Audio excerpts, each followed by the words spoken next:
So, how was the paper? Medium. Okay. So, we'll start with the first question. Which of the following statements are correct regarding Treaty of Alinagar, 1757? Anyone heard of this before? Treaty of Alinagar. What is it? Treaty of Alinagar. Okay.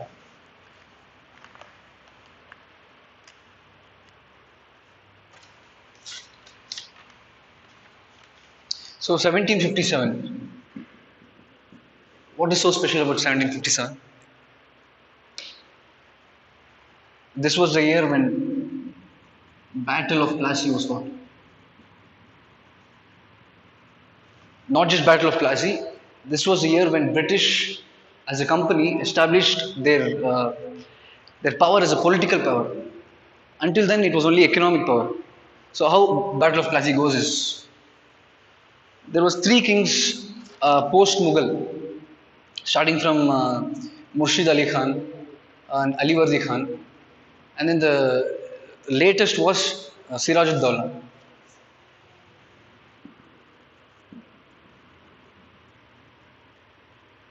He was ascended to throne in somewhere around 1756, I guess. If I'm not wrong.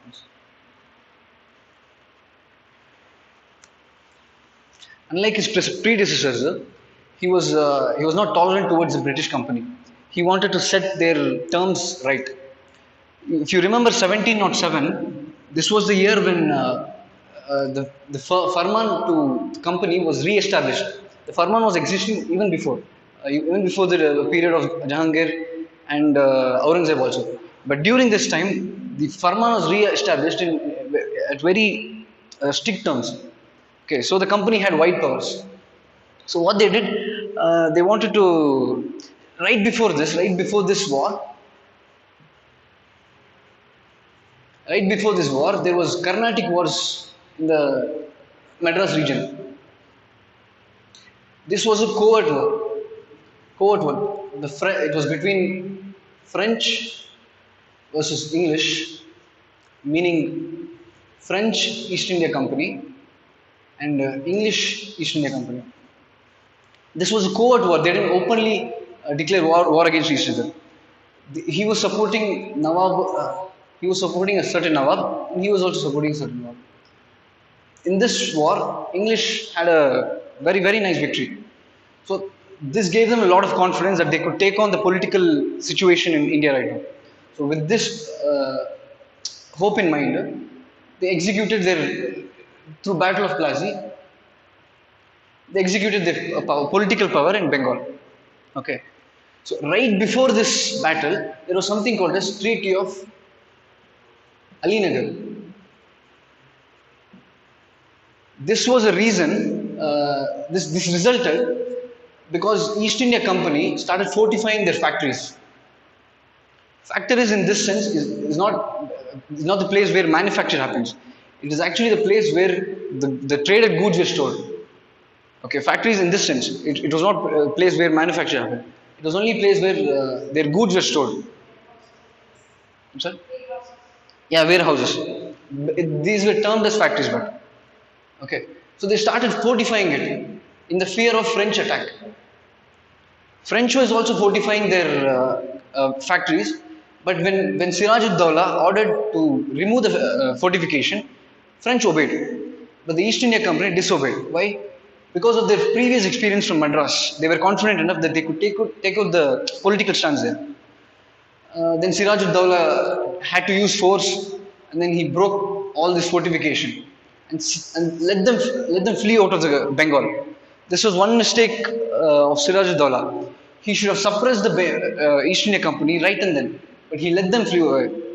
So what they did, they came from Bengal. They came back to Madras. They took the support of the victor. Who was he? Colonel Clive, Robert Clive. He was the head of the army. He was very powerful. So they took his support. Not only that, Robert Clive played a conspiracy against one of his the military head. His name was Mir Qasim.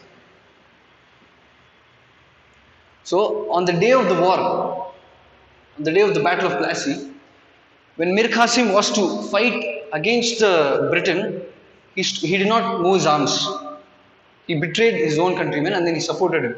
In turn, the company made him the acting king Nawab of Bengal. Okay, so this treaty came after the fortification and before Battle of Plassey. Battle of Plassey only was fought after the Treaty of Alinagar was disobeyed by the company. Okay, the terms were under the Treaty of Alinagar. The terms were like they had the permission to issue coin, more dastak, more farmans, everything in favor of East India Company. So if you look at the question now, English were authorized to fortify Calcutta against possible French attack and issue their own coins. English were authorized to fortify. That is wrong. Why is it wrong? English were authorized not to fortify. Okay, and issue their coins was right. With the Treaty of Alinagar, they were allowed to issue their own coins. And second point, all the trade privileges held earlier by the company were revoked. No, it was made more stronger. Second statement says all the trade privileges held earlier by the company were revoked. But the Treaty of Alinagar made it more reaffirmed. Okay, so statement 2 is correct.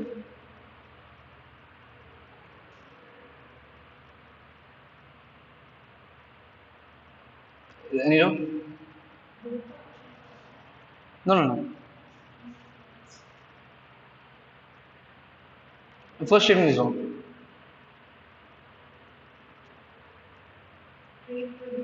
All the trade. I'm sorry. Yeah, both the options are wrong. Yeah, sorry.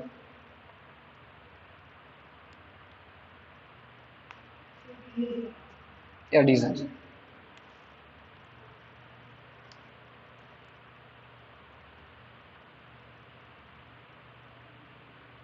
So we move on to second question.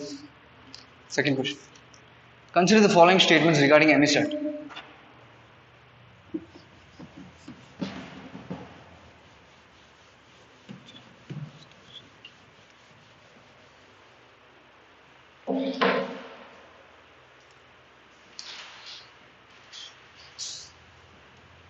MESAT, in short, is electronic surveillance.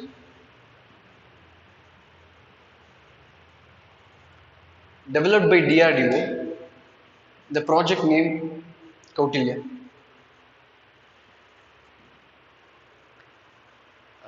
As you know, Kautilya's administration talked about a lot of spy during the Mauryan period. That's why the name of Kautilya was taken up. Electronic surveillance, meaning it's like a eye in the sky. A satellite will monitor the electronic signals, the radar of enemy phones, whatever the electronic gadget that they're using, and will pass on the information to the army officials to act. This was actually taken from something called as Saral, which was an electronic intelligence surveillance of Israel. Okay, and yeah, so it is a spyware satellite launched by India using PSLV C-43. That is actually correct. Okay, even if you leave that for a second, it has been developed indigenously in a DRDO's project Kautilya. Right, it's correct. It is modeled after NASA spy satellite Saral. It is Israel's spy satellite. So if you eliminate third option, you will end up in option A. So option A is right.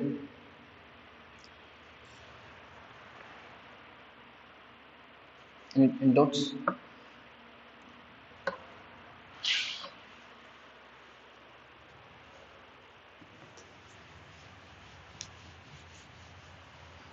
We'll move on to the next question. It's about shale gas. What is shale gas? Anyone want to try? Shale gas. Yeah, it's rare. Yeah, okay. Shale gas, in simple sense, is a natural gas.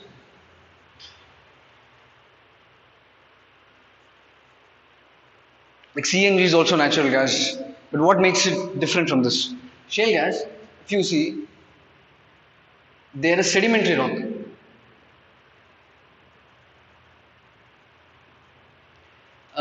Usually shale gas are impermeable rock. What is impermeable? Impermeable means when you add water, it won't flow through. It's like too tight enough. No air or water can flow from it. Okay, so it's impermeable. Unlike petroleum,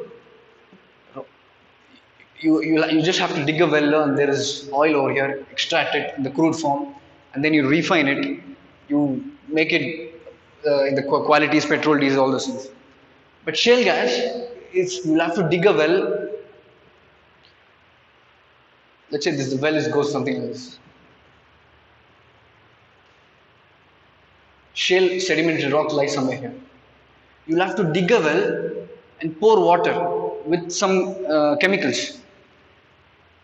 This water will be in a pressurized form, meaning there will be more pressure. This pressure will lead in cracks.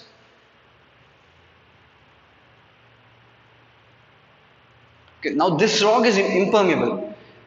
The reason why they put pressurized rock was to make them permeable, to develop crack, and then they'll add small sand materials inside it. Why sand materials? So that it doesn't close back again, so that they stay open, and then they'll pull it out from up. First the water comes out, which is a waste, then the gas comes out, shale gas. This is how it is extracted. This method is something called as fracturing, hydraulic fracturing. Okay. So statement 1, if you see, shale gas has high permeability than conventional natural gas. This is wrong. If it has high permeability, then it is easier to take. Usually conventional gas have high permeability. Okay. Then second statement is a factor. Jambusar in Gujarat is India's first shale gas exploratory successfully drilled by ONGC in Cambridge. Okay. Any doubt on this? Is it? Yeah.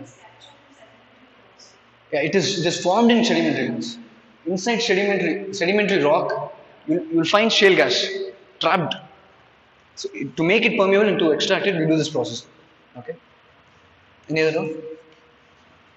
Okay. So the option is B. Okay. First statement is wrong. It is impermeable. It's not high permeability. Okay. Then fourth question.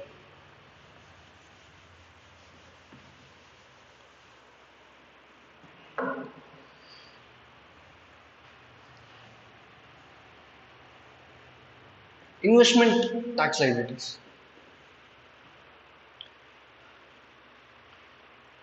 What are investments? Investments are usually after you earn some money, you save some money, you might choose to invest it or to buy it something. So usually, where all do you invest? You might invest in FD, fixed deposit, LIC, Life Insurance Corporation, health insurance, all those insurance. So investment tax liabilities.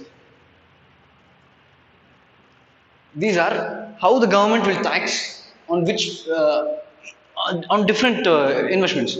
For example, there are long-term investments. Long-term investments like LIC, pensions, PFs. These are all long-term investments.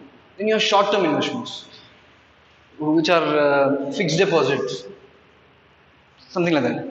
Yeah, mutual funds are short-term.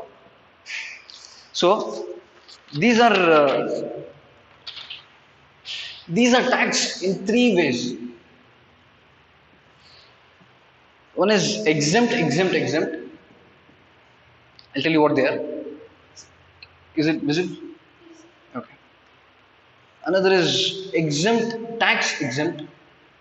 The third one is exempt tax. These are 3 stages. What are the stages?